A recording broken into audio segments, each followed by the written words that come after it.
오늘 지난주까지 우리 7과까지 했고요. 오늘은 8과 할 차례인데 8과의 성경 범위가 골로새 2장 6절에서 8절 3절입니다. 3절인데 세 절이니까 얼른 하고 또 9과 하겠구나 이렇게 생각하지 마시고 오늘은 8과만 합니다. 8과가 굉장히 중요하고요.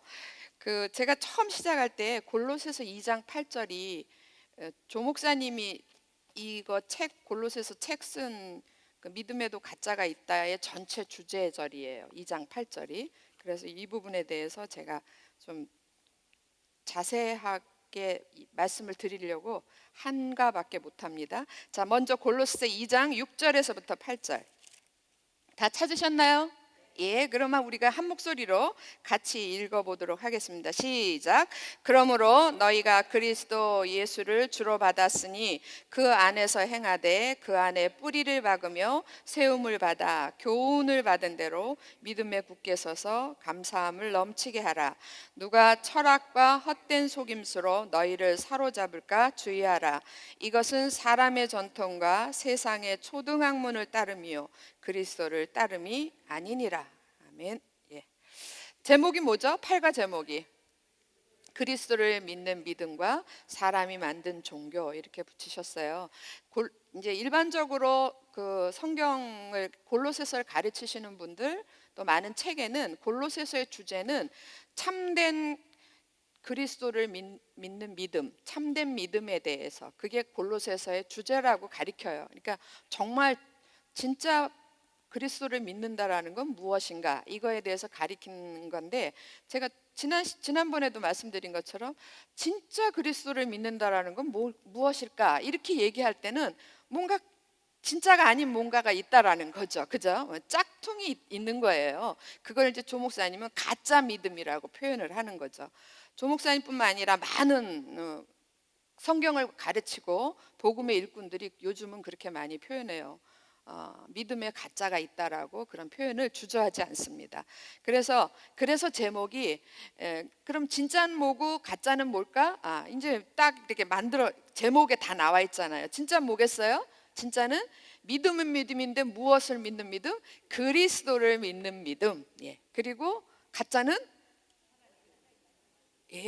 그런데 사람이 만든 종교인데 이 사람이 만든 종교를 따르는 문제는요. 사람이 만든 종교를 믿고 따르는 사람들도 자기들이 사람이 만든 종교를 믿는다고 생각하지 않아요.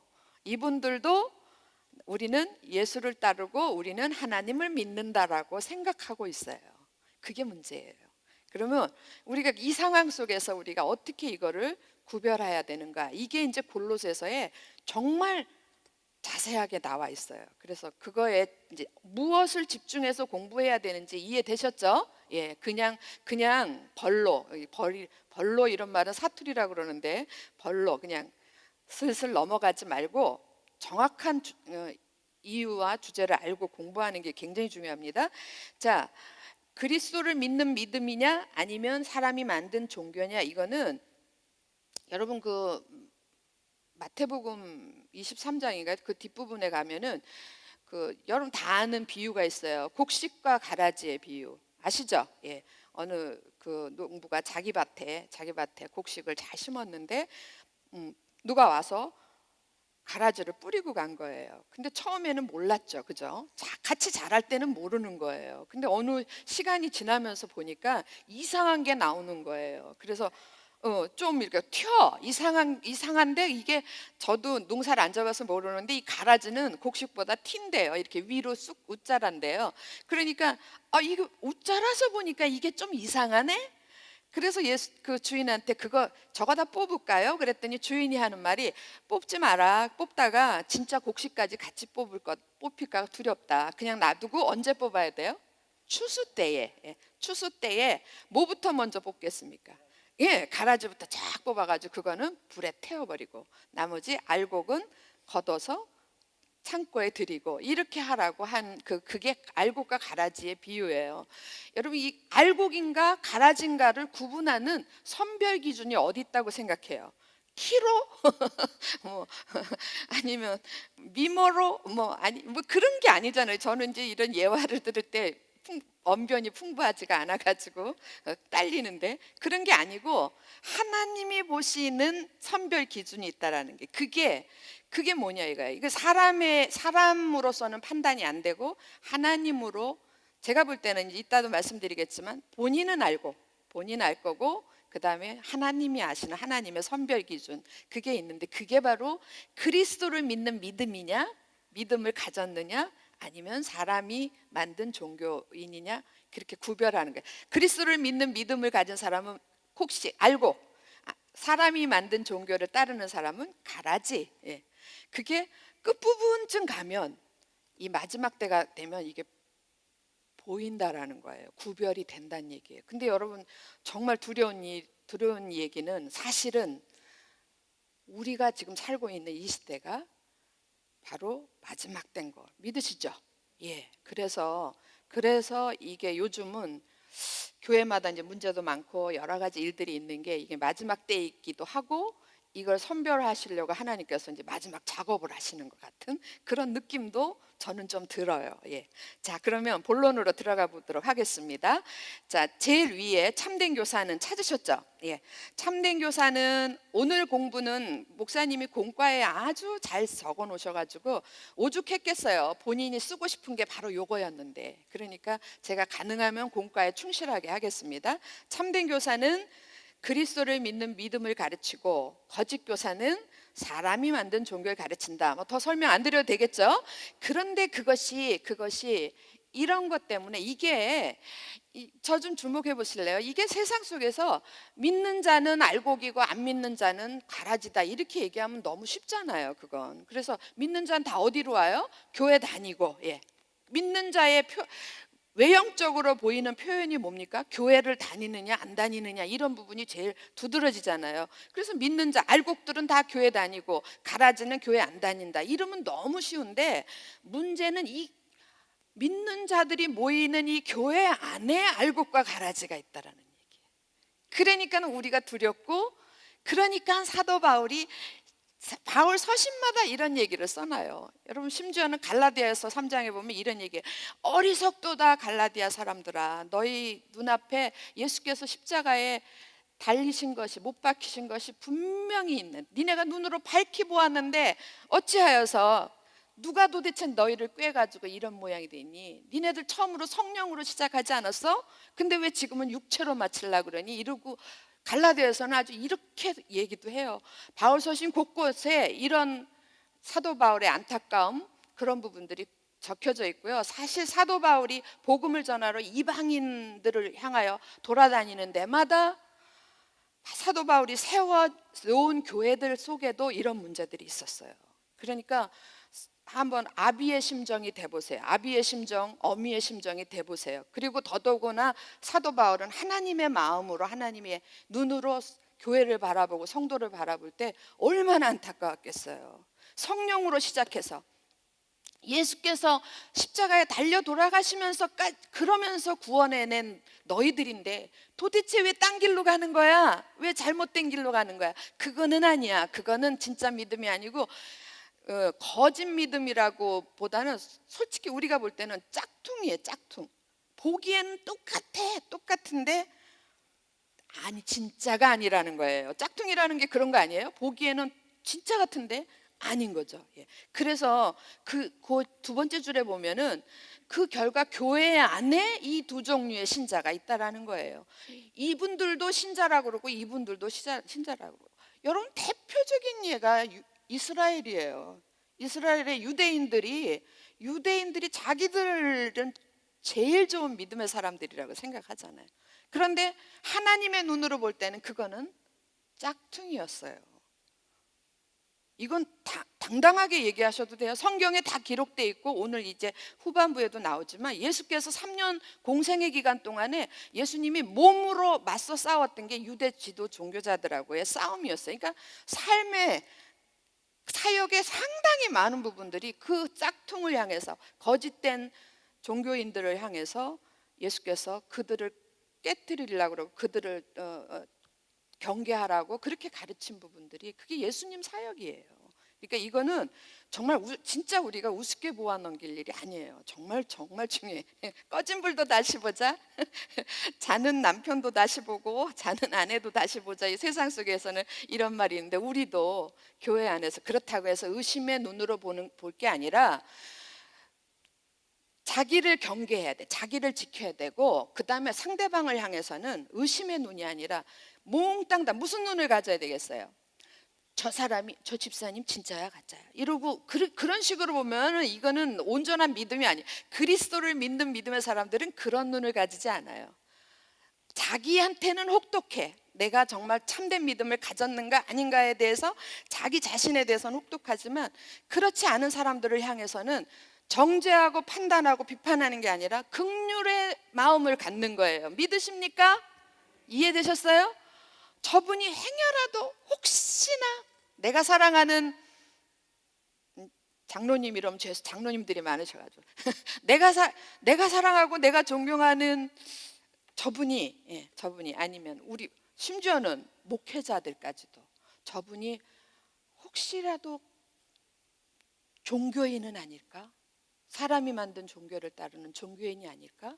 그렇게 생각을 하면서 그래 저 사람은 못 쓰겠어가 아니라 그분을 위해서 기도해야죠.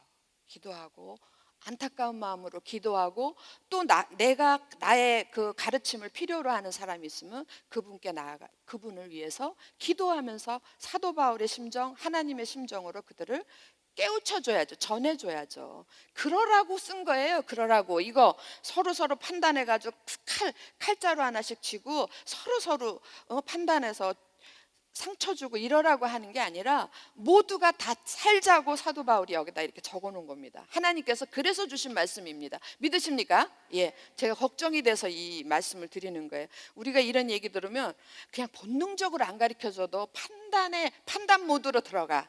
그리고 수색 모드로 들어가요.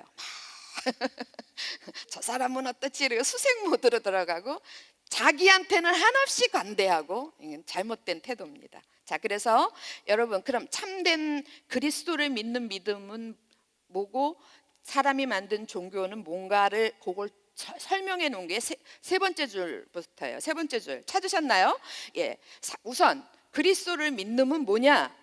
그리스도를 아는 지식을 따라 찾으셨어요? 줄구면서 한 줄 읽습니다. 시작.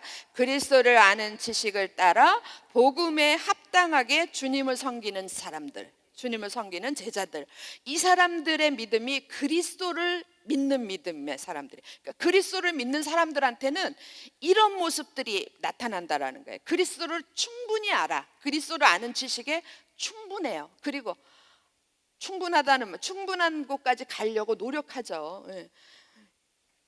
제가 들은 거 한 골로새서 에베소 이런 거 한 가지를 똑같은 얘기를 30번 40번 수십 번 들었대요. 그렇지 않았어요? 듣고 싶어요. 들어도 또 듣고 싶고 들을 때마다 자라나는 모습을 보면서 참 감사해요. 들을 때마다 처음 듣는 얘기 같아. 그거는 들을 때마다 자라난다는 얘기예요. 깨우친다라는 깨우침의 지식의 성장이죠. 그리고 그거에 끝나는 게 아니라 머리에 그리스도를 아는 지식에만 깨우쳐지고 성장하는 게 아니라 반드시 지식의 성장이 있는 사람들은 삶의 성장이 있는 거예요. 그게 뭐냐면 복음에 합당하게 사는 거예요. 하나님이 주신 하나님의 명령에 순종하면서 하나님의 뜻을 따라 그 일에 온전히 헌신하는 복음에 합당하게 사는 그렇게 주님을 섬기는 사람들, 그 아주 너무 자세하게 설명을 해놨어요. 이게 어떤 사람들이라고요? 그리스도를 믿는 참된 믿음의 사람들. 이해되셨습니까? 그러면 사람이 만든 종교는 어떤 사람이냐? 그 바로 아랫줄에 보면 사람이 만든 종교, 사람이 만든 종교를 따라가는 사람들, 그게 좋은 거예요. 여러분 한번 생각해 보세요. 저 좀 보실래요? 하나님이 우리에게 하라고 한 거를 하기가 더 우리가 받아들이기가 쉽겠습니까? 아니면 사람이 만든 어떤 것들을 따라가기가 쉽겠습니까? 그러죠. 우리는 사람이기 때문에 우리보다 격이 다른 차원이 다른 하나님이 우리에게 명령한 부분보다 모든 사람을 내 몸같이 사랑하라. 되겠어요? 너무 힘든 거예요. 너무 힘들어요. 원수를 사랑하라. 원수는 미워하라고 주신 거야. 이렇게 우리는 알고 있는데 원수는 갚으라고 준 거야. 이러는데 원수를 사랑하라네. 예? 그런 게 하나님의 수준인데 그거를 따르는 것보다는 사람이 만든 어떤 규례가 있는 거예요. 사람이 만든 규례, 사람이 만든 어떤 종교 이런 부분들이 그걸 따라가는 게 우리는 훨씬 더 우리가 보기에 이해도 잘 되고 합리적인 것 같고 저게 맞아 이렇게 되는 거예요. 그러니까 정말 넓은 문이에요. 정말 가기도 쉽고 기분도 좋아. 그리고 무엇보다도 나하고 딱 맞아. 예, 나하고 딱 맞는 거예요. 하나님이 가르친 건 나하고 딱 안 맞아. 자꾸 부딪힐 수밖에 없어요. 여러분 왜 부딪히는 줄 아세요? 하나님이 말씀하신 말씀대로 순종하는데 우리가 너무 힘들어하는 이유는 딱 한 가지예요. 그거는 사람이 내가 하려고 그러니까 안 되는 거예요. 하나님의 것을 사람이 내가 하려고 그러면 되겠어요? 안 되겠어요? 안 되는 거예요. 그러면 어떻게 해야지 되냐? 하나님이 만들어 놓은 거는 하나님이 주신 방법대로 하나님의 능력으로 해야지 되는 거죠. 그래서 사도 바울이 너는 죽어야 돼. 우리는 죽어야 돼. 내가 죽어야 된다라는 거야. 내가 내 힘으로 하는 모든 것들은 그런 걸 가지고는 하나님의 명령에 순종할 수도 없고 하나님의 뜻을 이룰 수도 없고 하나님을 믿는 믿음에 온전해지는 건 꿈 깨세요. 꿈 깨. 그래서 제일 중요한 게 내가 그리스도 안에서 죽는 게 제일 중요한 거예요. 죽는다라는 말을 포기하는 거예요. 두 손 들고 하나님 제 생각나는 말씀이 있네. 나의 가는 길을 오직 누가 하셔요? 주님이 하셔요. 그러니까 내 인생의 모든 것은 다 누구에게 있다? 주님에게 있다. 그분이 알아서 나를 단련하든 뭐하든 그분이 알아서 그러나 결과는 내가 정금같이 나오는 거예요. 믿으십니까? 예, 이게 자기를 버리는 믿음이라고. 자기를 부인하는 믿음. 이게 안 되니까 아까 목사님 설교 때에 깜짝 놀랐네. 저도 은혜 받았는데 그 제사장들이 성전에서 일하는 모든 제사장들은 신발을 안 신고 한대잖아요. 그게 자기를 벗어던진 나는 없는 거예요. 신발을 벗은 이상엔 누구만 있는 거예요? 하나님만 계시는 거예요. 여러분과 제가 모두가 신발 벗은 사람들이 되기를 주의 이름으로 축원합니다. 예, 정말 그 목회자들 기름 부고 안수식할 때 그 말씀 제일 많이 하잖아요. 신발 좀 제발 벗어 그러는데 목사님들 잘 안 벗어요. 제가 알기로. 목사님들이 구두를 여러 개 신는 분들도 계셔. 껴서 농담했습니다. 그래서 그 사람이 만든 종교 추종자가 돼요. 그러니까 사람이 만든 종교를 따르는 사람들이 훨씬 많을 것이다라는 거지. 생각을 해보면 그렇죠? 예, 돼요 주님. 근데 문제는 그 모든 사람들이 누구를 믿는다고 해요? 생각해요? 주님을 믿는다고 생각하는 거예요. 그거를 여기 목사님은 주님을 믿는다고 착각하고 있다 그렇게 얘기했어요. 그래서 짝퉁이죠. 예. 유대 종교 지도자들이 예수님이 막 정죄하고 예수님이 화내시고 그들을 향해서 진노하시고 할 때 그들이 절대로 하나님을 안 믿는다고 하지 않았어요. 그들은 우리보다 더 잘 믿는 사람 어디 있느냐 끝까지 그랬거든요. 끝까지 착각하는 거예요. 언제까지 착각하고 있습니까? 지금까지 착각하고 있어요. 이게 그렇게 무서운 거랍니다. 이게 쉽지 않은 거기 때문에 성경 곳곳에서 사실은 구약 때부터 이런 일들이 쭉 기록되어 있는 거예요. 자, 그 밑에 문제 1번 그 위에 줄에 가보면 그 설명에 하나 둘 셋 위 골로새서 2장에서 찾으셨습니까? 예, 골로새서 2장에서 가르치는 뭐와 뭐의 차이점? 아직 못 찾으신 분들이 많은가 봐. 문제 1번에서 세 번째 줄 올라가면 골로새서 2장에서 가르치는 찾으셨나요? 예. 그 다음에 나오는 게 뭐예요? 믿음과 종교의 차이점. 이제 우리 모두는 골로새서 2장에서 이걸 반드시 배우고 지나가야 돼요. 골로새 2장에서 믿음이 뭐고 종교가 뭔가를 반드시 알아서 우선 자기를 혹독하게 걸러내야 돼요. 나는 정말 참된 믿음의 사람인가 아니면 종교의 사람인가, 이거를 분명하게 해야 돼요. 그렇지 않으면 우리도 실패의 길을 걸어갈 수밖에 없다 그랬어요. 한 번 믿으면 뭐 영원한 구원이 있다는데 그거하고는 좀 다른 문제예요. 여러분, 가룟 유다 얘기를 제가 해서 죄송한데, 가룟 유다가 3년 동안 예수님 측근에서 붙어 다녔어요. 재정부장이면 제일 측근 아닙니까? 측근 중에 측근이. 측근에서 붙어 다녔으면 얼마나 예수님의 말씀을 제일 많이 들었을 수도 있어요.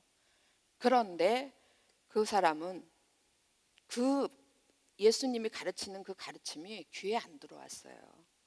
저거는 어떻게, 안 들어왔던 제자들 많습니다.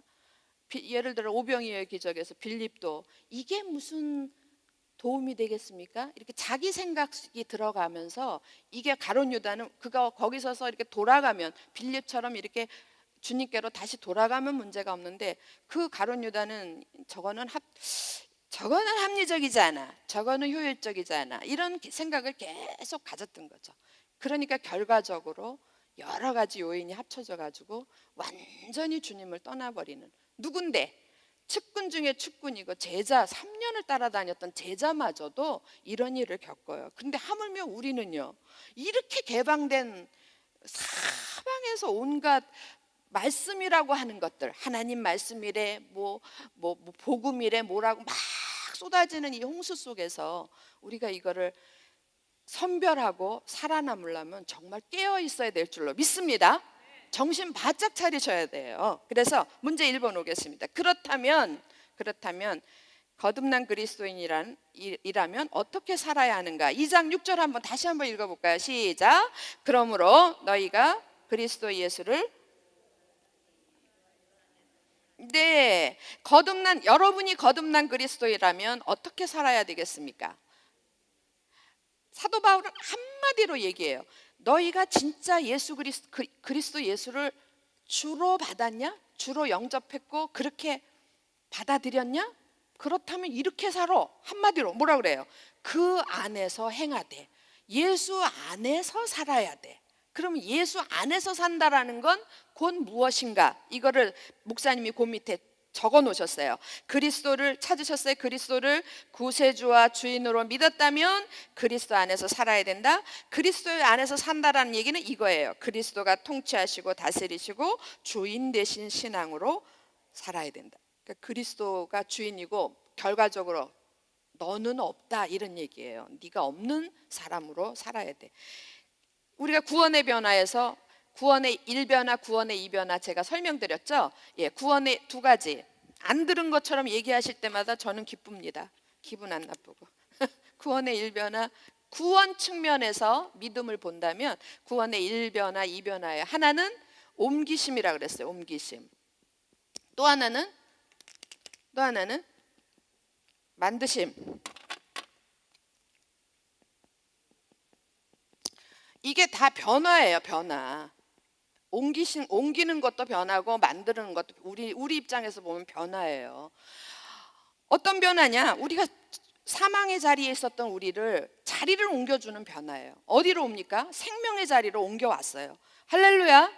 이건 전적인 하나님의 은혜입니다. 그리고 하나님께서 정말 거저주시는 은혜로 우리가 여기까지 온 거예요. 그 다음에 뭐예요? 우리가 이쪽에 건지심을 받았어요. 사랑하는 아들의 나라, 빛의 나라로 옮겼어요. 그러면 여기 왔더니 제가 정말 쉬운 버전으로 얘기했잖아요. 여기 와보니까, 저기 사망의 나라에서 은혜로 여기 와보니까 여기에 누구가 계세요? 아들의 나라 왔더니 하나님이 충만히 거하시는, 하나님 앞에 서게 된 거예요. 할렐루야. 임마누엘의 축복이 여기에 이미 주어져 있는 거예요. 그럼 그 임마누엘이 뭡니까? 하나님이 우리와 함께 계시다. 나와 함께 계시다. 내 눈앞에 하나님이 계신 거예요. 와보니까. 그럼 그 하나님과 이제 나는 원수도 아니고 아무것도 아니고 나의 주인이신 거예요. 믿으십니까?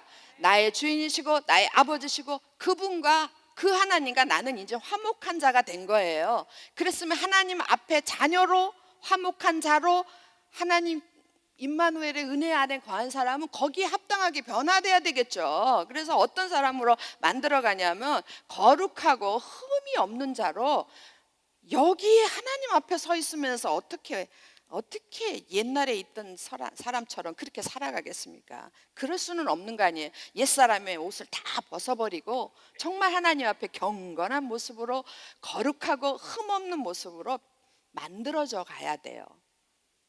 이해되셨어요? 예, 그게 그런 삶으로 변화돼야 되는 거예요. 근데 그게 정말 그리스도를 주인으로 너희가 영접했다면 이런 변화가 너희 안에서 일어나야 된다. 그것을 설명하는 게 2장 7절이에요. 2장 7절. 그 내용을 다른 표현으로 설명을 한 겁니다. 2장 7절 같이 한번 읽어보도록 하겠습니다. 시작. 그 안에 뿌리를 박으며 세우며. 잠깐만요. 그 안에는 누구 안이에요? 그렇죠. 예수 그리스도 안에서 우리가 예수 그리스도를 주로 받아들였으니까 그 안에서 뭘 박으며? 뿌리를 박으며. 이거는 뿌리 깊은 나무가 뿌리를 박으며 그 다음에 나오는 단어가 세움을 받아. 목사님은 식물의 비유, 건물의 비유 이런 식으로 표현했는데 저는 우리 또 두 가지 넘어가면 또 헷갈려요. 그러니까 한 가지로 말씀을 드릴게요. 뿌리를 박으면 여러분 다 아시잖아요. 상식적으로 뿌리 깊은 나무가 위로, 뿌리 땅 속에 들어간 것만큼 위로 가지가 견고하게 뻗어나는 거 아시죠? 자라나는 거 아시죠? 예, 잘 못 자라는 나무는 이유가 딱 한 가지야. 뿌리가 안 깊어. 그러니까 쉽게 넘어지죠. 그래서 뿌리를 하나 요만큼 찍 내는 게 아니고, 찍 내서 크게 다 조금 박는 게 아니고 깊은 나무가 돼요. 뿌리 깊은 나무. 마치 베드로가 저 바다에, 깊은 바다에 가서 그물을 던지라는 것처럼 하나님 안에 깊은 데까지 나아가는 여러분 되시기 바랍니다. 그래야지 돼요. 그러면 그 깊이만큼 우리들의 삶 속에 만들어짐의 역사가 일어나는 거예요. 할렐루야. 예. 그래서 가지가 튼튼하고 가지가 많아지면 많아질수록 거기에 맺히는 열매도 좋겠죠. 열매만 많이 맺히기만 하겠습니까? 좋은 열매를 맺을 수 있어요. 맞죠? 예, 저 농사 안 져봐서 모르겠는데 그런 것 같아요. 그리고 그렇게 되려면, 그런데 우리가 뿌리를 받고 세움을 입는 과정에 그냥 아무것도 없으면 아무 문제가 없을 텐데, 이 뿌리 받고 우리가 세움을 입는 과정에 우리를 그렇게 하지 못하도록 반대하는 그 악한 가라지를 뿌리는 사람들도 있고 사단의 역사가 있다라는 거예요. 우리는 지금 물론 하나님 나라의 백성이지만 지금 우리가 땅을 디디고 사는 데는, 이 땅이, 세상 땅은 지금 누구의 권세 아래 있습니까? 원래는 하나님 거였지만 사단의 권세 아래 있기 때문에 여러분이 사단 입장 돼보시라고요. 뺏기고 싶으신가? 아니요. 어떻게든지 내 거 안 되면 나도 못 먹고 너도 못 먹게 이렇게 할 거 아니에요. 그러니까 그냥 어쨌든지 이거 나무를 쓰러뜨리려고 한다고요. 그래서 나오는 말씀이 교훈이 필요해요. 그거 흔들리지 않으려면 교훈, 하나님의 말씀이 필요하다고요. 하나님의 말씀은 생명인데 어떤 생명이냐면 생명을 유지시켜주는 에너지, 힘이라고요. 힘. 어르신이 아니고 모든 사람들이 마지막 가는 길에서는 제일 중요한 게 뭡니까? 왜 가십니까? 잡숫지 못해서 가세요. 예. 그런 거하고 똑같은 거예요. 여러분, 에너지가 없으면요 누구라도 다 쓰러지게 돼 있어요. 그래서 말씀이 중요해요. 교훈을 받아야 돼요. 한 번만 먹습니까? 아니요. 매일 잡숴야지. 매일. 그래서 많이 이게 먹은 만큼 또 누굴 내줘야지 또 새로운 걸 또 먹을 수 있고 이런 거거든요. 그러니까 그렇게 해서 받은 대로 그게 믿음에 굳게 서는 거예요. 믿음에 굳게 서서, 굳게 서면 뭐가 넘치겠습니까? 믿음이 점점 굳게 견고해지면 흔들리지 않고, 뭐가 바람이 없어서 흔들리지 않는 게 아니라 바람이 불어도 안 흔들려. 믿으십니까? 예, 그 바람이 불어도 안 흔들리는데 바람이 부는데 안 흔들렸다. 감사하겠어요? 신경질 나겠어요? 감사하죠. 그래서 범사에 감사하는 자가 되는 거예요. 정말 이런 환경 속에서도 나를 지켜주시고 이런 어려움 속에서도 나를 보호해 주시고 정말 생각지도 않았던 일도 주시고, 저 견고하게 서 있으면 감사가 넘치게 돼 있어요. 그런 여러분 되시기 바랍니다. 예, 감사합니다. 그래서 그리스도 안에서, 문제 2번 그리스도 안에서 성실하게 산다는 것은 어떻게 사는 것인가 2장 7절을 설명하고, 오늘 3절만 3계절만 해야 되는데 벌써 2개 다 했고 하나가 남았네. 이 하나가 중요한 거예요. 그래서 문제 3번으로 오시기 바랍니다. 문제 3번, 그리스도를 믿는 믿음과 사람이 만든 종교가 어떻게 하고 있다고요? 서로 마주보고 있다 그랬어요. 그러니까 2장에, 골로새서 2장에 보면 그림이 이렇게 2개가 보이는 거예요. 하나는 그리스도를 믿는 믿음은 무엇인가, 그리스도를 믿는 믿음이 이렇게 하나가 있고, 또 하나는 사람이 만든 종교가 이렇게 있는 거예요. 골로새 2장에. 이걸 보는 사람만 볼지어다. 예. 근데 이제 이걸 쓰신 양반은 보셨겠지. 그래서 이렇게 표현을 하는 거예요. 이제 우리도 봅시다. 예. 골로새 2장에는 유독 다른 데보다 이 2개, 그리스도를 믿는 믿음과 사람이 만든 종교를 이렇게 같이 대조해서 써놓은 부분이 이 부분이에요. 그래서 서로 마주보고 있다 그랬습니다. 자, 그러면 우리가 이렇게 중요한 2장 8절을 그냥 넘어갈 수 없으니까 한 번 더 읽도록 하겠습니다. 누가 철학가? 시작. 누가 철학가? 헛된 속임수로 너희를 사로잡을까? 세상의 초등학문을 따름이요 그리스도를 따름이 아니니라 그랬습니다. 자, 밑에 설명 잠깐 볼까요? 신앙은 몇 개의 길이? 2개의 길이 서로 대립하고 있다 그래서 바울은 그리스도를 믿는 믿음과 사람이 만든 종교에 대해서 설명하는데, 사람이 만든 종교 추종자에서 그리스도를 믿는 믿음의 자리로 우리 모두가 잘못된 길을 가는 사람들은 회복 돌아오기를 요청하고 있다 그랬어요. 그런 심정으로 이걸 쓴 거라는 거예요. 그래서 골로새서 2장에서 우리가 확실하게 배워야 될 것은 믿음은 뭐고 종교는 뭔가, 예, 그거를 확실하게 배워야 된다. 그리고 그 밑에 보면은 2가지를 해놨죠. 설명을 2가지를 해놨는데, 하나는 그리스도를, 그렇죠, 그리스도를 믿는 믿음, 이게 이제 한 그림으로 이렇게 있는 거예요. 그리고 또 하나는 사람이 만든 종교.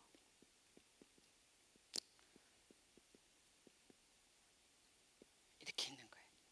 사람이 만든 종교.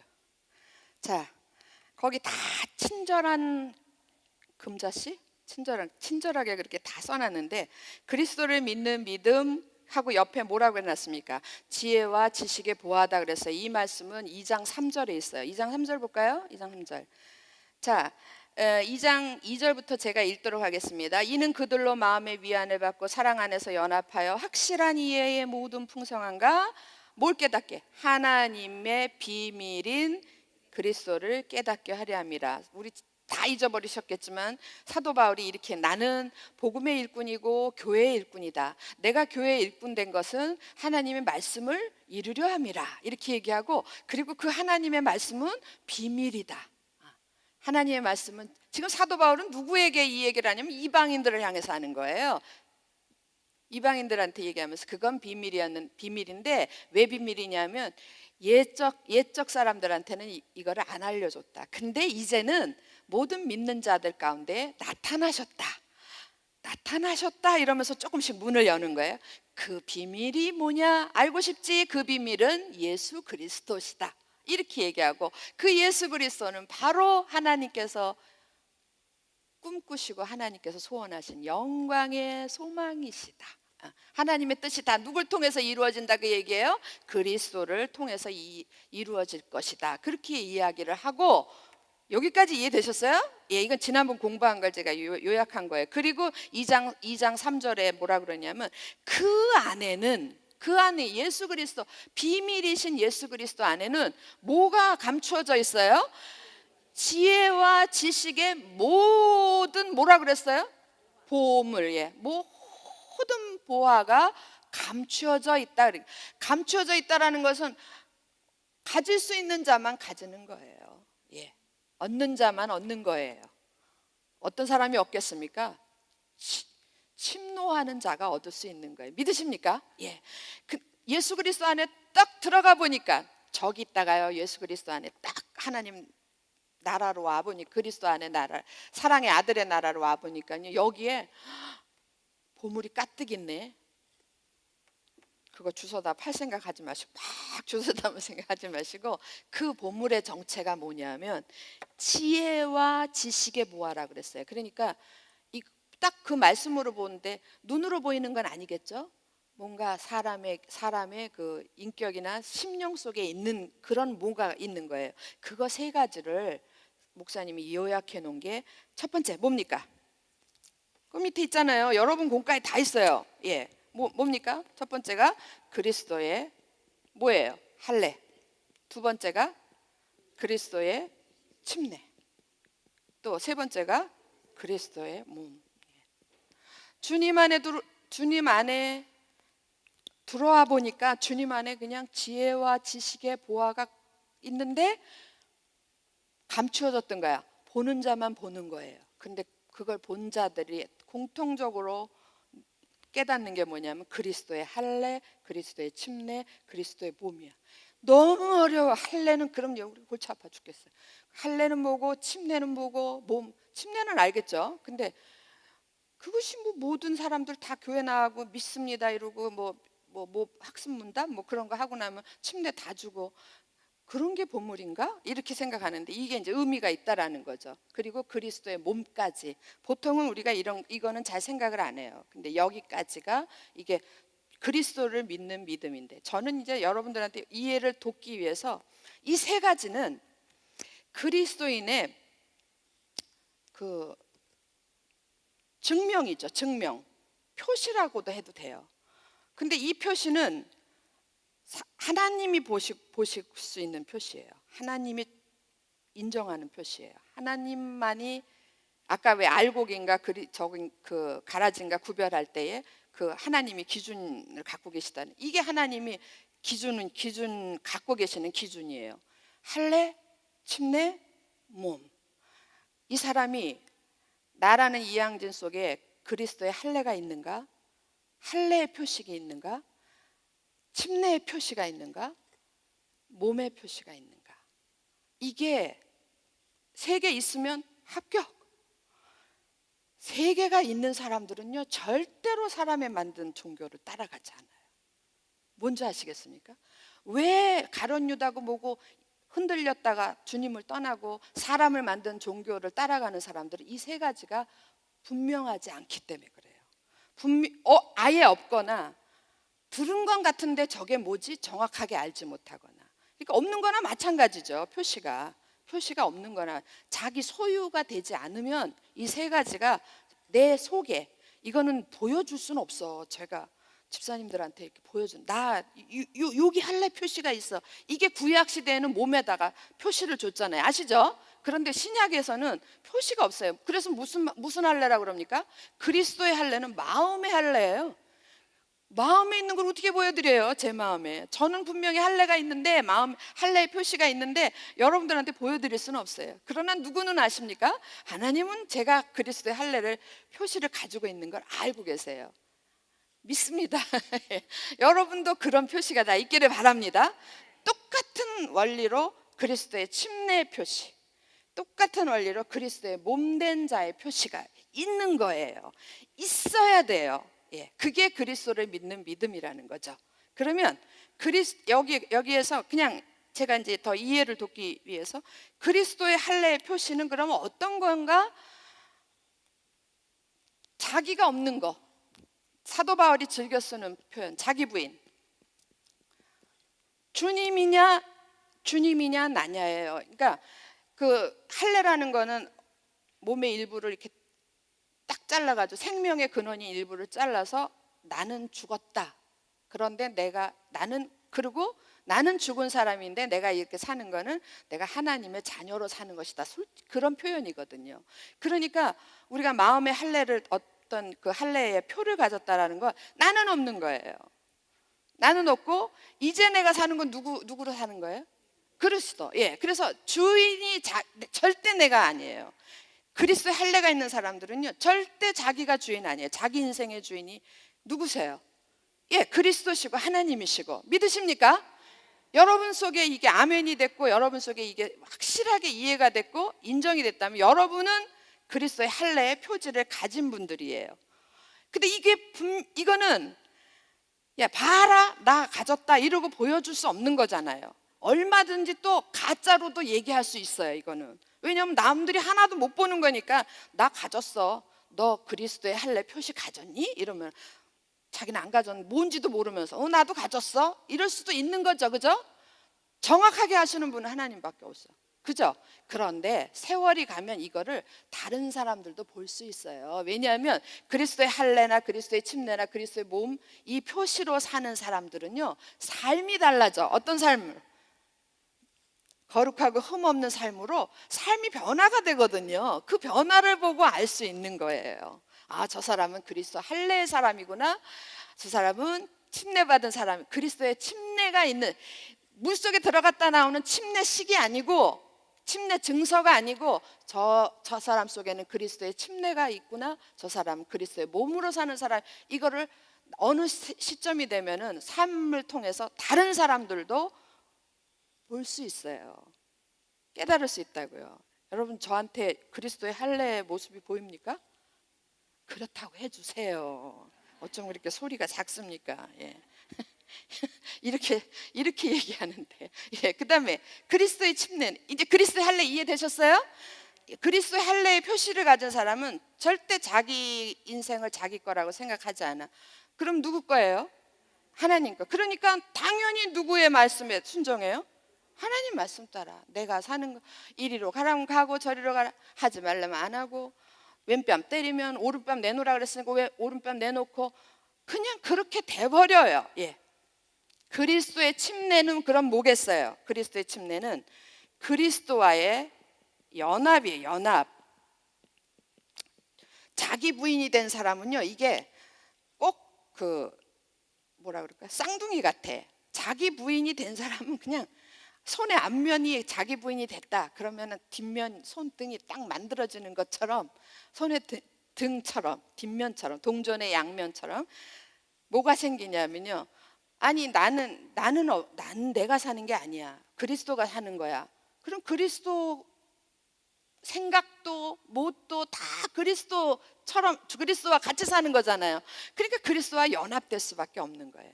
근데 더 구체적으로 얘기하면, 이거 목사님이 힘 줘서 얘기하는 게, 맨날 얘기하는 게 여러분도 아주 귀에 짜증나도록 들으신 거예요. 죄에 대해서는 죽은 자, 하나님께 대해서는 산 자. 예.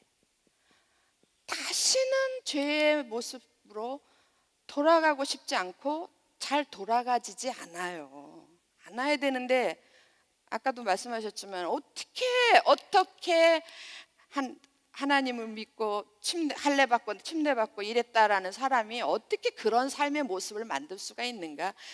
결코 그럴 수 없다라는 게 답입니다. 그렇게 살았다면 뭔가는 앞에 문제가 있다라는 거죠. 이해되시죠? 예. 그래서 더 이상 죄에 대해서는 산 자가 아니에요. 완전히 죽고, 이 사람이 사는 이유는 딱 한 가지야. 하나님께 대해서 사는 거예요. 예? 그러니까 온갖 근데 죄는 어디에 다 있어요? 세상에 있는 거예요. 그러니까 세상의 유행, 세상의 풍조, 뭐 그런 거 별로, 뭐 이생의 자랑, 육신의 자랑, 안목의 정력, 뭐 그런 거 다 별로 관심 없어요. 그냥 그렇게 주시면 어떻게 가다가 그냥 주님을 따라가다 보니까 하나님이 집을 한 채 득 주셨어. 감사합니다. 그러고 이것도 살다가 놓고 갈 거 아니에요.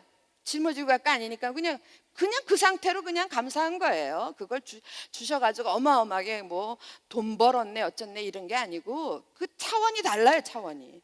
그러니까는 자기 평생 모은 거 다 내놓을 수도 있고 누구를 위해 쓸 수도 있고 이러는 거예요. 이해되셨나요? 예, 그렇게 되는 거예요. 그래서 세상에 대해서는 죽은 거예요. 세상하고는 관계가 없다라는 건 거기에 휩쓸려 다니지 않는다는 얘기지. 그 관계 없다 그래가지고 의무도 안 하면 안 돼요. 세금도 안 내고 아들 군대도 안 보내고 이러면 절대 안 됩니다. 예. 농담했습니다. 그리고 이 사람의 관심은 오직 하나님께 대하여 산 자. 예. 어떻게 하면 하나님이 영광 받으실까? 하나님이 기뻐하실까? 예. 사람을 좋게 하랴, 하나님을 기쁘게 하랴. 사람을 기쁘게 하라, 하나님을 기쁘게 하라. 온갖 관심이 하나님께 집중이 되어 있는, 그래 하나님께로 한 자. 이게 그리스도의 연합의 속 내용이에요. 속 내용. 그러니까 이런 자로 사는 거예요. 그러니까 삶이 틀리죠.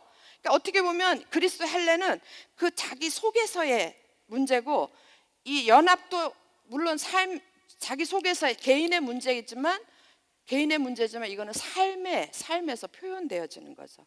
이제는 내가 산 것이 아니라 내 안에 그리스도가 하신 것이라. 이제 내가 육체 가운데 사는 것은, 이유가 분명해. 나 때문에 사는 게 아니라 누구 때문에? 주님을 믿는 믿음 안에서 사는 것이다. 이렇게 되는 갈라디아서 2장 20절이 아주 그냥 보석이에요, 보석.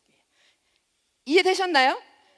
그리고 세 번째는 그리스도의 몸이에요. 근데 그리스도의 몸은 여러분, 이건 하나님의 뜻이에요. 우리가 그리스도를 믿는 믿음의 사람들이 왜 살아야 돼? 목적이에요, 목적. 하나님의 뜻이고 그리스도인이 살아야 될 삶의 목적입니다. 목표가 아니라 목적이에요. 왜 살아야 돼? 이렇게 된 사람들은요, 그리스도의 할례, 그리스도의 침례, 자기가 없고 주님과 연합돼서 사는 사람들은요, 그냥 한 가지 내가 이 땅에서 살아야 될 이유는 딱 하나야. 하나님이 원하시는 뜻을 이루기 위해서. 내가 오늘 사는 것은 그것 때문에 사는 것이다. 여러분 모두가 그러시기 바랍니다. 그러면요, 내 자식은 어떡하고요? 우리 가족들, 나의 사업 이런 건 다 어떡하고요? 그건 주님이 더하여 주시리라, 그 말씀 안에 다 들어있어요. 그건 옷 같은 거예요. 사실 생각해 보면 우리들이 먹고 살고 가족 간의 인간관계 이런 거는요, 우리들의 옷 같은 거예요. 그죠? 옷을 너무 많이 가질 필요 없는 것처럼. 근데 그거는 하나님께서 다 그냥 구하지 않은 거 다 더하여 주시리라, 거기에 싹 다 들어가 있는 거예요. 믿습니까? 그러니까 우리가 이렇게 사는 거예요. 그러니까 이거 보세요. 자기가 누군지 분명히 알아. 그리스도의 할례자는 자기가 누구예요? 나는 없어. 내가 누구긴 뭘 누구야. 나는 없어. 난 아무것도 아니야. 많은 믿음의 선진들이 공통적으로 자기를 얘기하는 게 나는 아무것도 아닙니다. 조금 표현하면 나는 먼지입니다. 나는 티끌입니다. 이렇게 표현하잖아요. 그러니까 자기에 대해서 분명하게 알고 어떻게 살아야 되는지 또 분명하게 알아요. 내가 이제 사는 건 그리스도 안에서 연합된 자로 사는 거예요. 죄에 대해서는 죽고 하나님께 대해 산 자로 사는 거예요. 그리고 삶은 그런 방식으로 살아가고 내가 걸어가야 될 목적이 분명한 거예요. 죽으면 천국 가는 거 믿는 자들에게는 다 이미 그냥 주어진 일이에요. 그걸 목적 삼지 마시고 하나님의 뜻을 목적으로 삼으시기 바랍니다. 이 땅에 내가 10년을 더 살지 20년을 더 살지 모르는데 그 살아있는 동안에 내가 아버지 하나님의 뜻을 이루는 일에 아버지 도움 쓰임받게 해주세요. 아버지 도움되게 해주세요. 한 귀퉁이라도 아버지의 뜻을 이루는 일에 제가 뭔가 하게 해주세요. 목적이라니까요. 그걸 바라보고 사는 거예요. 그러니까 그런 사람들 속에는 앉으나서나 당신 생각이 아니라 앉으나서나 아버지의 뜻은 하나님의 나라, 이 공동체, 하나님의 큰 우주적인 나라 좁히니까 우리나라에 있는 눈에 보이는 이 교회라는 나라 더 좁혀가니까 내 옆에 있는 사랑하는 지체들, 아시겠습니까? 큰 빛을 줄여다 보면 자기 몫이 나오는 거예요. 이 땅에 있는 하나님의 마음속에는 이 땅에 있는 모든 사람들이 다 하나님 안에서 하나가 되는 게 하나님 뜻. 그건 아버지니까 무한하신 분이니까 그게 가능해. 그 속에 내가 들어가 있어. 그러면 이 큰 빛을 조금씩 줄여가다 보면 내가 해야 될 내 몫이 나온다고요. 그러면 여러분과 제가 오늘 어디 있습니까? 대전 대은 침례교회라는 하나님의 공동체 안에 우리를 두셨어요. 믿으십니까? 그러면 이게 바로 하나님이 나를 향한 그 목적의 일부, 나의 사명으로 주신 거예요. 이해되셨어요? 이거를 거기까지만 하겠습니다. 이런 분명한 그림이 있어야죠. 그래서 또 바울처럼 분량대로, 믿음의 분량대로, 은사대로 우리가 살아야 되는데, 분량이 큰 사람들은 온 땅을 두루다니면서 일할 수 있어요. 그런데 우리 모두에게 일반적으로 주신 사명은 지금 오늘, 저희가 매번 얘기하는, 오늘 나에게 주신 사명은요, 오늘 내게 있는 자리에서의 사명이에요. 오늘 내가 있는 자리, 내가 있는 환경에서, 거기서 내가 이런 사람으로 최선을 다해서 살아가는 거예요. 됐습니까? 예. 그리고 이런 사람으로 보여져야 되는 거죠. 그래서 공동체 안에서 하나님의 목적을 이루고, 이 아름다운 하나님이 기뻐하시는 공동체를 위해서 최선을 다하고, 이게 바깥을 향해서는 빛이 되는 거예요. 우리가 이 안에서 대응재단이 아름다운 모습으로 만들어지면 그 자체가 세상을 향해서는 빛이 되는 줄로 믿습니다.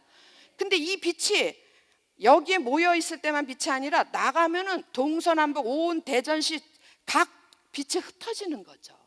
많은 사람들이 그 빛을 보고 빛을 따라 나오는 거예요. 어두운 바다를 헤매고 있는 그 많은 영혼들이 빛을 따라 나와서 여러분을 통해서 한 영혼이라도 더 구원받고자 하는 하나님의 뜻이 이루어지는 거예요. 이 얘기하니까 생각나. 저 월요일날 새벽에 집에 나가서 어제 밤 11시에 집에 들어왔습니다. 잠깐 일본 갔다 왔는데요. 1박 2일로 강행군하고 한 영혼 구하러 갔어요. 한 영혼. 하나님이 등떠미에 전 좀 그렇게 착한 사람이 못 됩니다. 안 가고 싶어가지고 막 미루다가 한 달 더 이상은 못 미뤄서 이제 어제를 갔다 왔는데, 그저께 갔다 어제 왔는데, 임종을 앞둔 한 영혼이 있었어요. 그래서 거기에 가서 제가 눈 한쪽에 시력 요만큼 남은 분, 귀 조금 듣는 분한테 진짜 내가 그거 다 하고 오니까 하나님이 나를 얼마나 사랑하셨나 알 것 같아요. 이런 어려움 없이도 나를 불러주시고 자녀 삼아주신 게 정말 감사해요. 그 눈 하나는 안 보이고 요만한 시력 남아있고 귀도 안 들려서 막 소리를 내서 해야 한마디 알아듣는 분이 말씀을 못 하시고, 알아듣겠냐고 그랬더니 움직이시더라고요. 움직이시고, 그렇게 하겠느냐고 그랬더니 움직이시더라고요. 그러면서 이 안 보이는 눈에서 눈물이 툭 흐르시더라고요. 저는 그걸로 하나님이 그 영혼 구원하셨다고 생각합니다. 예. 한 번도 하나님의 대해서 들어보지도 못했고, 우리처럼 이런 체계적인 지식을 들어본 적도 없는 분이지만, 그 마음이 중요합니다. 마음이 중요하니까 하나님을 믿고 하나님께 구하세요. 나를 도와주시고 나를 하나님 나라로 데려가 주세요. 이렇게 구하시라고. 그랬더니 그 마지막 순간에 아마 이제 곧 돌아가셨다는 얘기가 들려올 것 같은데, 거기서 그 안 보이는, 저는 그게 더 마음이 아팠었어요. 그 보이는 눈에서 눈물이 안 나오고 안 보이는 눈에서 그렇게 눈물이 나오더라고요. 제가 이게 한 영혼이라도 구하라고 하나님이 나를 등떠밀어 가지고 죽는 줄 알았어요. 힘들어서. 비행기 타다가 제 귀가 안 좋거든요. 귀 고막 터지는 줄 알았어요. 아파서. 예? 몰랐어요. 저가항공 타고 가가지고요. 진짜 물어볼 수도 없었어요. 내가 이렇게까지 해야 되나 싶은 생각이 들었었어요. 솔직히 기쁜 마음으로 가진 않았었어요. 힘들었어요. 나 가다가 죽는 거 아니야? 이런 생각으로 갔는데 하나님 그렇게 하시더라고요. 오늘 여기 서 있는 게 너무 감사해요. 저는 여러분 진짜 감사하세요. 우리가 이렇게 이런 소리를, 이런 말씀을 들을 수 있는 것도 감사하고, 이런 기회 주신 것도 감사하고, 그렇게 힘든 가정 속에 정말 막차 타서 부르지 않은 것도 얼마나 감사해요. 이 땅에 있는 동안에 주를 위해서 헌신할 수 있는 기회도 주신 것도 감사하고, 진짜 감사해야 돼요. 감사하십니까? 감사하면 500원 헌금 내시기 바랍니다. 이게 그리스도를 믿는 믿음에 대해서 거기 여러분 적어놨어요. 그리스도의 할례 한번 볼까요? 2장 11절. 제가 시간이 없으니까 빨리빨리 읽겠습니다. 2장 11절 찾으셨나요? 제가 읽겠습니다. 또 그 안에서 너희가 손으로 하지 아니한 할례를, 구약에선 손으로 했거든요. 손으로 하지 아니한 할례를 받았으니 곧 뭐라 그랬어요? 육의 몸을 벗는 거예요. 죽으란 얘기가 아니고 육신적인 모든 것들을 다 내려놓으라는 거예요. 육의 몸을 벗는 것이요 그것이 곧 그리스도의 할례니라 이렇게 얘기했어요. 그 다음에 그리스도의 침례에 대해서는 2장 12절이에요 12절은 같이 읽어볼까요? 시작. 너희가 침례로 그리스도와 함께 그를 일으키신 하나님의 역사를 믿음으로 말미암아 그 안에서 함께 일으키심을 받았느니라. 너희가 무엇으로? 침례로 침례 다 받으셨죠? 그리스도와 함께 물속에 들어갈 때 죽은 자가 된 거예요. 무엇에 대해서 죽었습니까? 아, 나는 물에 대해서 죽었구나. 그러시진 않았겠죠? 죄에 대해서 나는 이제 세상하고는 세상대로 살지는 않겠다. 이렇게 죄에 대해서는 죽은 자가 된 거고 죽었습니다. 그리고 또 죽은 자들 가운데서 그를 일으키신 하나님의 역사를 믿음으로 말미암아 예수 그리스도 안에서 함께 일으키시면 일어나셨죠? 다 들어갔다가 그러니까 오늘 여기 살아계시잖아요. 그러므로 나는 이제 내가 산 것은 주님 때문에 사신 거예요. 믿으십니까? 그래서 그리스도와 연합된 자가 됐으니까 나는 이제부터 하나님을 향하여 하나님께 산 자로 산다. 그리고 3절 세 번째 그리스도의 몸 2장 19절 머리를 붙들지 아니하는지라. 그 다음부터 중요해요. 온 몸이 어디로 말미암아? 머리로 말미암아 마디와 무엇과 무엇으로? 마디와 힘줄로 공급함을 받고 연합하여 하나님이 자라게 하심으로 자라느니라. 내가 그리스도의 몸에 대해서 더 설명 안 드려요. 그런데 우리 모두가 그리스도의 몸 안에 있는 지체인 걸 믿으십니까? 그런데 우리의 머리는 누구십니까? 그리스도. 저 좀 보세요. 모두가 다 몽땅 다 그리스도하고 붙어 있으려고 그러면 옛날에 조 목사님 그래서 괴물 된다고. 이 그리스도 다 난 옆에 사람 싫어. 난 장로님도 싫어. 나는 누구도 싫어. 다 나는 그리스도에게 붙어 있으려고. 이게 괴물이죠. 하나님이 우리를 부르신 모습은 이 모습이 아니에요. 그리스도는 그냥 머리시고 우리는 거기에 몸을 이루는 거예요. 이렇게 아름다운 모습으로 부르셨어요. 그런데 무엇을 통하여? 마디와 힘줄로 공급함을 받고 연합하여. 내가 구원받은 사람들은, 옮겨짐을 받은 사람들은 다 이 안에 들어오는 줄로 믿습니다. 그런데 이 안에서 살 수 있는 것은 주님의 은혜로 사는 건데, 그 주님의 은혜, 그것이 어디를 통해서 오냐면 마디와 힘줄을 통해서 온단 말이에요. 연결이 마디와 보세요. 누군가가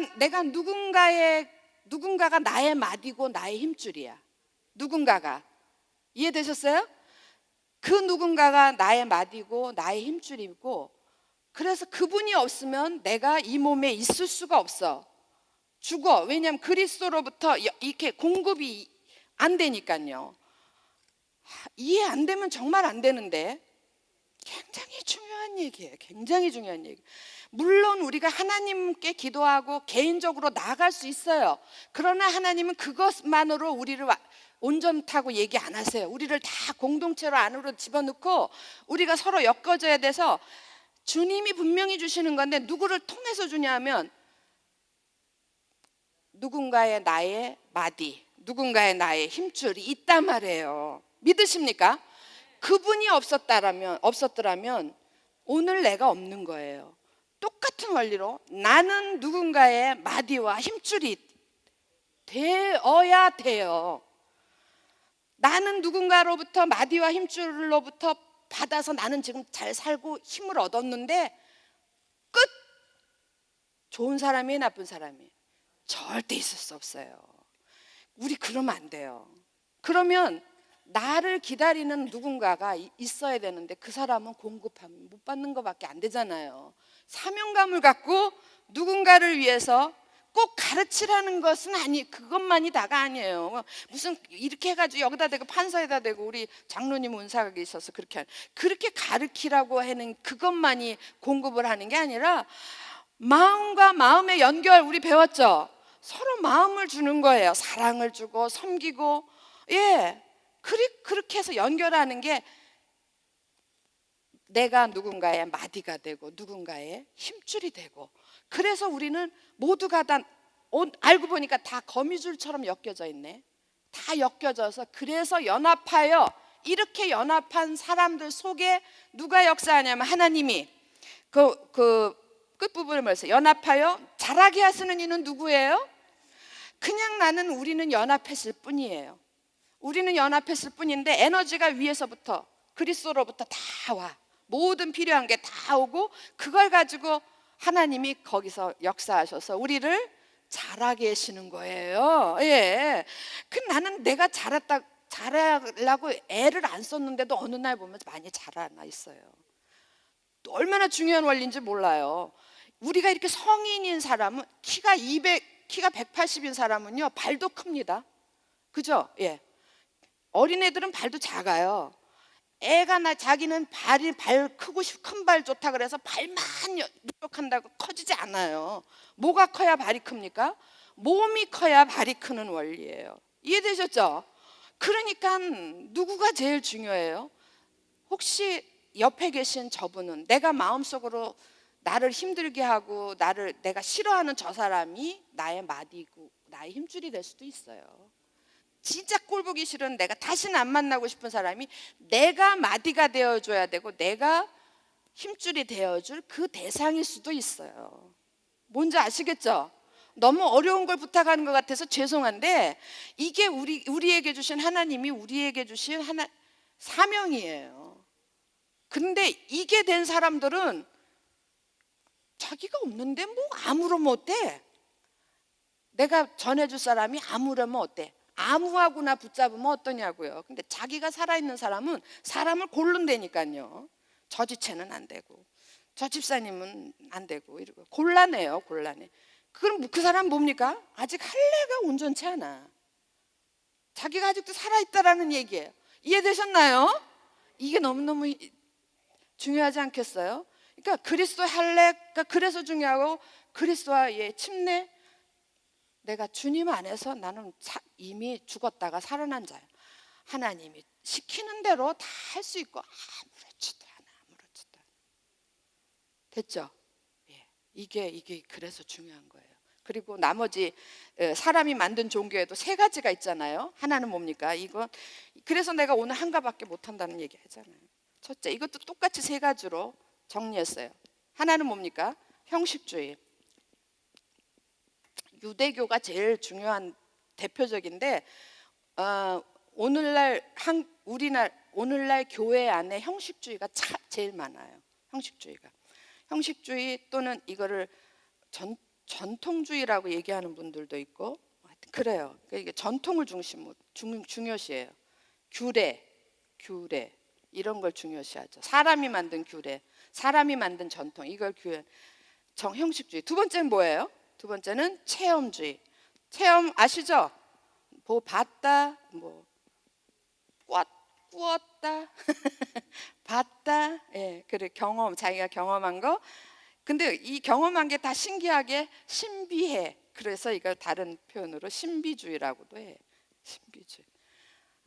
그다음에 세 번째가 뭐예요? 금욕주의. 나는 이것도 하지 않고 저것도 하지 않고.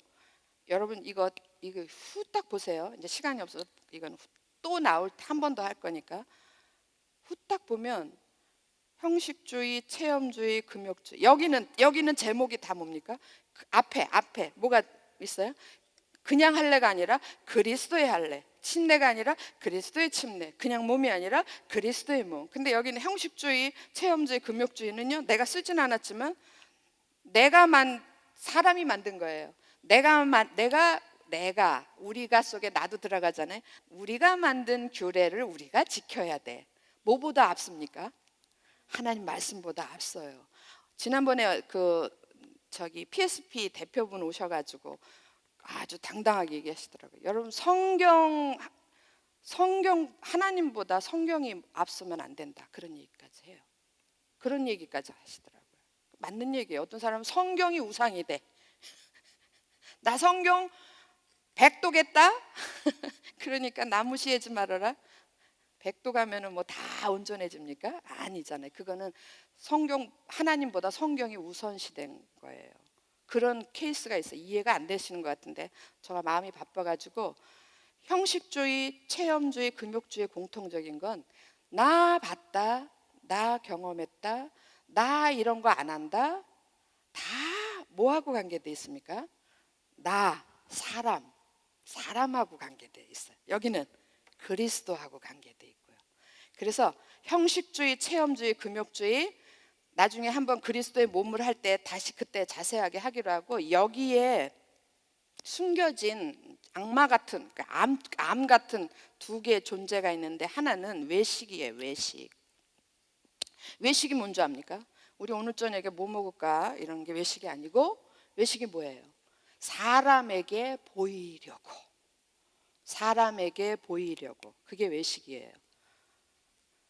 내가 이런 걸 하는 건 사실 숨겨져 있는 암덩어리하고 같다 그랬잖아요. 절대 바깥에 표현되지 않아요. 사람에게 숨겨진 마음이 사람에게 보여주려고. 내가 성경을 백독한 이유는 자랑하려고. 됐죠? 예. 내가 오늘 이렇게 예배를 한 번도 안 빠지고 참석하고 교회 일에 열심인 것도 그 속에 그거 다 여기 들어가요. 그런 거. 그게 이 믿음이 없이 하는 거, 이 믿음을 가지고 정말 주님의 뜻이고 주님의 일이고 하는 거, 그거 말고, 아시죠? 그거는 그런 거 다 형식주의에 들어가는 거예요. 사람의 외식, 사람에게 보이려고. 또 하나는 두 개의 암이 있다 그랬잖아요. 하나의 암은 사람에게 보이려고, 또 하나는 자기 만족이에요. 왜 사람들이 규례나 전통이나 이런 걸 만들겠습니까? 자기들이 하기 편한 신앙의 규례를 만드는 거예요. 그리고 그걸 가지고, 그러니까 유대 종교 지도자들 같은 경우는 그걸로, 종교 지도자들 손에 이게 들어가면 그걸로 성도의 올가미가 돼요. 성도를 거기에 가두는 거예요. 이 규례를 안 지키면 자기들이 만들어 놓은 건데, 우리가 지금 지키고 있는 것 중에 상당히 많은 것들이 옛날에 초대교회 때부터 오는 전통들이 많아요.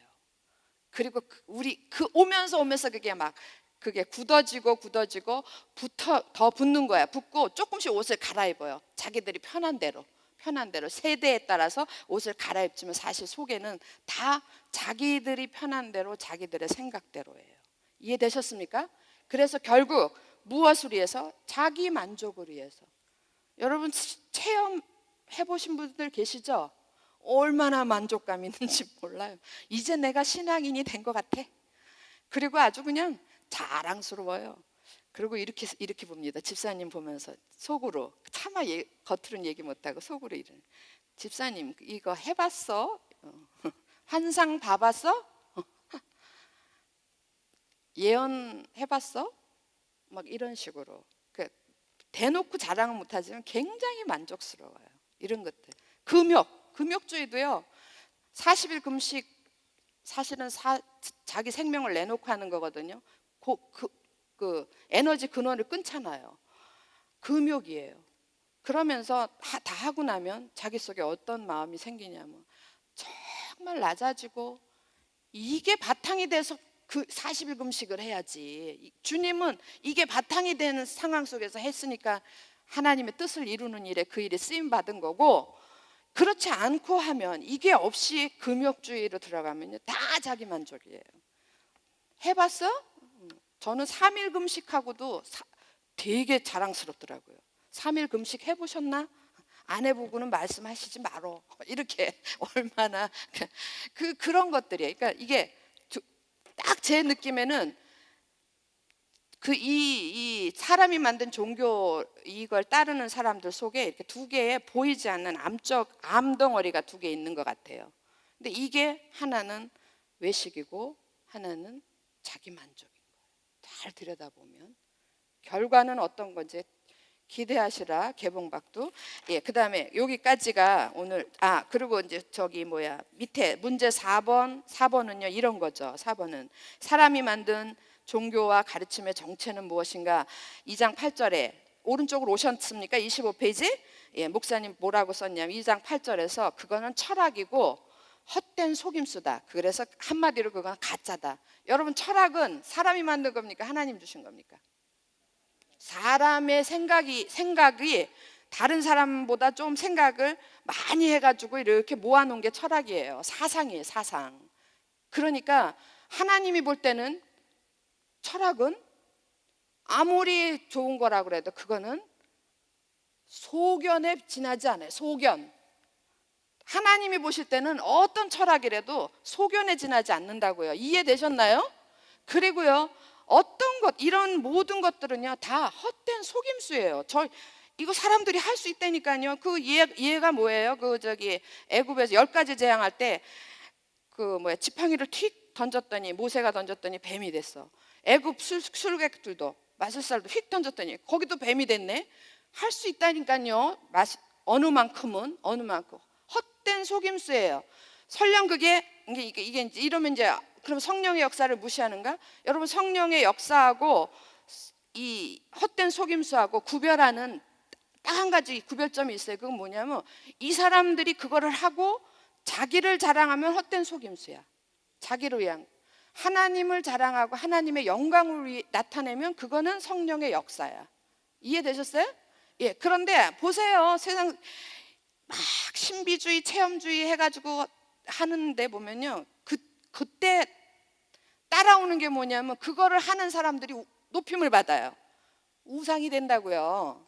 목매달고 다니시잖아요. 그냥 쫓아다니시잖아요. 무슨 팬클럽처럼. 우상이 돼요. 그러면 그 사람은 어느 순간에 자기가 우상이 돼버려요. 자기를 자랑하는 거예요. 그래서 더 많이 모이게 하려고 그러고, 더 많이 유명해지려고 그래가지고 온갖 방법을 다 동원하잖아요. 저도 들은 얘기지만, 우리 서울에, 대한민국의 큰 모교회 지금 세습 문제로 막 크게 문제가 됐는데, 난리가 났잖아요. 난리가 났는데 교인 한 분을 인터뷰를 했대요. 이거에 대해서 어떻게 생각하냐고. 그랬더니 그 성도가 하는 말이, 우리는 하나님이 뭐라고 그러시나 그거 상관없다고. 우리는 그 목사님이 이야기하는 게 중요하다. 이것이 지금 있는 일이니까. 지금 2018년 10월 달 현재 서울 모처에서 지금 있는 얘기예요. 그렇게 된다니까요. 여러분, 그렇게 안 된 거에 대해서 감사원금 얼마 하시라고요? 500원 하시기 바랍니다. 너무 중요한 얘기예요. 가랑비에 옷 젖는다고요. 이게 조금씩 가다 보면 거기에 완전히 물이 들어버리는 거예요. 거기에서 돌이키기 힘들어요. 그래서 그 두 번째 2장 20절 써놨죠. 그죠? 너희가 세상의 초등학문에서 그리스도와 함께 죽었거든 어찌하여 세상에 사는 것과 같이 규례에 순종하느냐 그래요. 그리고 두 번째 단락에 목사님이 이렇게 써놓으셨어요. 세상 종교는 이거는 믿음의 종교가 아니라 무슨 종교라고요? 그렇죠. 다 보세요. 다 행위 위주예요. 여기는 이거는 진짜 차라리 행위였으면 좋겠어. 내 마음에 자기 부인이 된 거 어떻게 보여주냐고요. 나는 죽고 그리스도로 삽니다. 이걸 어떻게 보여주냐고. 행위로 되어지는 게 아니야. 이 표시는 보여줄 수 없는 것들이. 연합도 마찬가지, 침례도 마찬가지고, 그리스도의 몸이 됐다라는 것도, 이것도 그냥 그렇게 우리가 믿으니까 그렇지, 이게 어떻게 눈으로 보여지는 거 아니잖아요. 예. 그런데 이건 다 지금 눈으로 보여지는 행위들이에요. 특징이 보이죠? 보이십니까? 분별하실 수 있겠습니까? 알아서 분별하는 게 아니라, 무엇보다도 분별하는 건요, 이런 사람이 돼야지 분별이 돼요. 이걸 들었다고 해서 분별이 되는 게 아니고, 그래서 여러분들한테 그리스도를 믿는 믿음이 뭔가를 제대로 알고 제대로 믿으십시오라고 요구하는 거예요. 사도 바울이 외치는 거예요. 이거를 알면 바로 다 분별이 되는 거예요. 그리고 맨 밑에 단락은 뭐냐면, 제가 아까도 말씀드렸지만, 예수께서 이게 너무 심한 거 아니야? 이렇게 얘기하는, 그러면 많은 교회들을 정죄하는 거 아니야? 그런 마음이 좀 은근히 걱정스러운 부분이 있죠. 예. 그러면은 혹시 우리 교회도 그런 거 아니야? 우리 교회를 저 다 괜찮은데 그냥 멀쩡한데 우리가 정죄하는 거 아니야? 너무 심한 거 아니야? 이런 표현 할까 봐 넣어놓은 거예요. 예수님 공생애 동안에 주로 하신 일이 이 일이셨어요. 이거에 대해서 돌이키라고 가르치시고 했던 거예요. 대표적인 거 몇 개 있습니다. 거기 제가 잠깐 읽을게요. 예수님은 공생애 동안 장로들의 유전과 거짓된 종교와 계속해서 싸우셨다. 종교 지도자들, 그러니까 서기관 바리새인 가리키는 거예요. 종교 지도자들이 만든 거짓된 속임수를 어떻게 하시고 폭로하시고 드러내셨다. 교회 시대마다, 시대마다 사람이 만든 종교 유전과 하나님의 말씀은 계속해서 충돌해 왔고 지금도 충돌하고 있어요. 주님께서 유대 종교 지도자들과 대립하셨던 거짓은 무엇인가 이러면서 예화가 아니라 거기에 몇 가지 적어놓은 게 마태복음에 나오는 안식일 논쟁. 안식일에 아무것도 하지 말고 주 안에 안식해야 돼. 그렇게 해석을 하고 주님의 안식일의 가르침은 그게 아닌데, 그래서 안식일 날 배고픈 사람이 먹은 거 가지고 정죄하는 거야. 예수께서 뭐라 그래요? 안식일에 선을 행하는 것이 옳다 그랬어요. 아니 니네들 안식일에 양이 저 구덩이에 빠졌는데 그냥 냅둬? 살려내야지. 그리고 안식일은 여러분 더불어서 얘기하는 거예요. 안식일의 주인은 누구세요? 그리스도시고, 신약 시대의 안식일의 개념은요, 주일이 안식일이 아니에요. 언제가 안식일입니까? 모든 날이 안식일이어야 돼요. 맨날 내가 그리스도 안에 있고 그리스도가 내 안에 있고, 그럼 매일이 안식이지. 안식의 가장 중요한 개념은 하나님 안에서 편히 쉬는 건데, 우리의 안식은 매일이어야 돼요. 그래서 주님 안에서 매일 내가 안식한다라는 건 내가 내 짐을 끙끙 쥐고 가는 게 아니고, 내 인생의 짐을 끙끙 쥐고 가는 게 아니고 주님한테 다 내려놓고 나는 그 안에서 자유를 누리는 게 참된 안식인 줄로 믿습니다. 그게 매일이어야 되지 어떻게 주일날만 안식이겠냐고. 주일날은 모든 가족들이 눈으로 보이는 한 장소에서 같이 연합을 기념하는 거고, 하나님을 만나는, 아까 목사님 설교한 대로 예배를 같이 한 몸으로 한 가지로 예배드리러 오는 그러기 위해서 주신 거지. 우리가 주일날 여기에 뭐 1시간밖에 더 있어요. 일하시는 분들은 몇 시간 있고, 주일날 하루 종일 일하십니까? 아니잖아요. 그러니까 안식의 개념을 바르게 알아야 돼요. 그 다음에 두 번째로는 손 씻는 정결예법. 뭐라 그랬어요? 너희들은 왜 손 안 씻고 밥 먹냐 이러니까, 손 안 씻는 그 더러움이 무슨 그게 중요하냐. 사람이 바깥에서 입 안으로 들어가는 것보다 안에서 나오는 게 더 더럽다. 그러니까 뭘 정결하게 해야 돼? 심령을 정결하게 하고 삶을 정결하게 하는 게 더 중요하다라고 그러고, 장로들의 유전에 대해서는 대표적으로 고르반 얘기한 거예요. 지금 이 시대는 아주 고르반이 최고로 극도로 달한 거예요. 부모 공경하기가 싫으니까, 여러 가지 싫다라는 표현, 불편하니까 그거를 부모님한테 내가 가서 찾아뵈면은 100만 원 들어. 그거를 오늘 주님께 드렸어. 돈이 문제가 아니에요. 가기가 싫었던 거예요. 근데 그거를 100만 원 주님께 드리면서 저는 기도했겠죠. 우리 부모님 뭐 이렇게 잘 보살펴 주세요. 저는 이것으로 부모 공경을 했다라고 인정받고 싶은 거예요. 무슨 얘기인지 아시겠어요? 이런 제도가 있었다니까요. 고르반 제도가. 그런데 오늘날 이 고르반 제도는 지금 21세기에는 이게 더 진화해가지고, 부모 공경이 어디 있어요 요즘?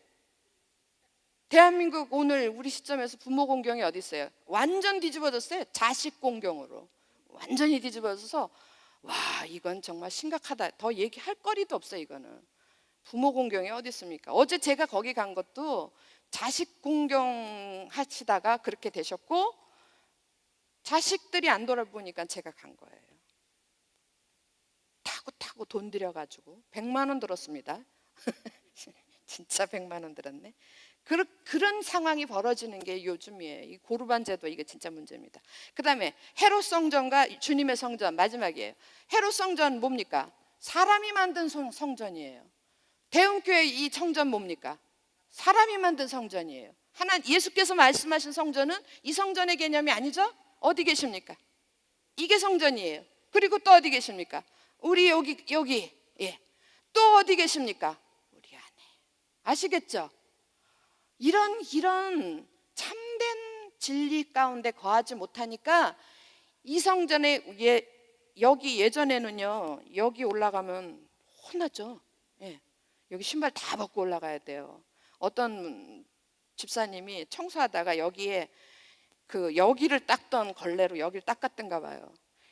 싸움이 되듯 막 싸워서 가보니까 그렇게 그것 때문에 싸웠어요. 여기를 닦는 걸 가지고 어떻게 여기를 닦느냐 막 정죄하더라고요. 그런 일들이 그분은 나름대로 이게 그분이 나빠서가 아니라 잘못 배운 거예요. 잘못 배운 거. 참된 진리를 모르니까 그렇게 생각하는 거예요. 눈에 보이는 성전 이게 중요한 거예요. 여기 하나님 계시다고 생각하셔. 그래서 여기를 쓸고 닦고 하고 아무나 올라가면 안 돼. 여기는 목사님만 올라가야지. 아무나 올라가서 뛰어다니고 애가 지나가면 큰일 나잖아요. 그러니까 이런 것들이 다 우리가 진리 안에 거하지 않기 때문에 그래요. 이미도 2000년 전에 예수께서 오셔서 진리를 우리 가운데 가르쳐 주셨고 그 안에는 지혜와 지식의 보화가 가득 들어있다 그랬어요. 여러분들이 예수 그리스도를 주인으로 영접했다 그러면 그 안에서 하나님이 성경에 우리에게 주신 이 말씀 안에 이런 것들이 새로운 개념으로 다 들어있어요. 그런데 왜 우리가 이거를 보아도 보지 못하고 들어도 듣지 못하는 거예요? 왜냐하면 우리가 아직 여기에 오지 않았기 때문에 그래. 그리스도의 사람들이 되지 않았기 때문에 그런 거예요. 그리스도의 사람들이 되지 않은 사람들 속에는 저게 안 들려요. 이게 안 된 사람, 주님을 그리스도를 온전히 영접하지 않은 사람들 속에는요, 이 얘기를 하면 뭔 소리를 하나, 그리고 한 개도 안 들립니다. 그러니까 사람이 딱 집어줘서 사람이 만든 형상, 사람이 만든 말씀, 규례, 규약, 이런 게 따라갈 수밖에 없어요. 눈에 보이는 걸 따라갈 수밖에 없다고. 기도하시기 바랍니다. 여러분 오늘 기도하신 분도 그렇게 기도했지만 우리도 중요해요. 우리 자신도 중요하지만 무엇보다 중요한 게 우리 자녀들이에요. 자녀들 중요합니다. 정말 자녀들 세대에 어떻게 믿음이 이 마지막 때에 믿음을 볼 수 있겠느냐? 귀를 울리는 말씀이에요. 그 말씀 안 적어놔도 알 것 같아. 다음 세대는 과연 믿음이 있을까? 걱정돼요. 걱정돼. 진짜 걱정됩니다. 자녀들 위해서 기도해 주시고, 여러분 모두가 다 교사가 돼야 돼. 이렇게 해가지고 여러분의 버전으로 자녀들한테 어떤 모습을 해도 말씀을 가르치고, 무엇보다 중요한 게 예수 그리스도를 주인으로 영접하는 거야. 그럼 그분이 다 너를 옳은 길로 인도해 주실 거야. 믿으십니까? 예. 그렇게 해서 정말 여러분이 주신 지혜를 따라서 복음을 전하고, 그렇게 해서 우리가 하나님의 뜻을 이뤄가는 저와 여러분이 되기를 주의 이름으로 축원합니다. 기도하겠습니다. 사랑하는 아버지 하나님, 고맙습니다. 정말 주께서 어떻게 우리에게 복 주신 귀한 축복의 길이고 구원의 길인데 우리가 이 길에서 벗어나는 사람들이 너무 많습니다. 이 길을 알지 못하고 잘못된 길로 들어가는 사람들도 너무 많습니다. 아버지 하나님, 먼저 우리에게 이런 참된 길을 알려주시고 참된 길로 인도해 주시고 참된 길로 살아갈 수 있도록 도와주신 것 감사를 드립니다. 이제 우리가 아버지 하나님 이미 듣고 이미 깨닫고 이미 주님의 은혜 안에 거한 우리들을 사용하셔서 우리들 주변에 아직까지 어디로 가야 될지 모르는 영혼들, 잘못된 길로 가는 영혼들, 그들 모두에게 주님의 심장을 가지고 주님의 사랑을 품고 그들 가운데 나가서 모두가 다 옳은 길로, 모두가 다 생명의 길로 갈 수 있도록 저희를 사용하여 주시옵소서. 도와주시기를 원합니다. 특별히 우리 대전대흥교회가 이러한 사명을 감당하는 귀한 교회가 될 수 있도록 축복하여 주시옵소서. 감사드리오며 우리 주 예수 그리스도 이름으로 기도합니다. 아멘. 고맙습니다.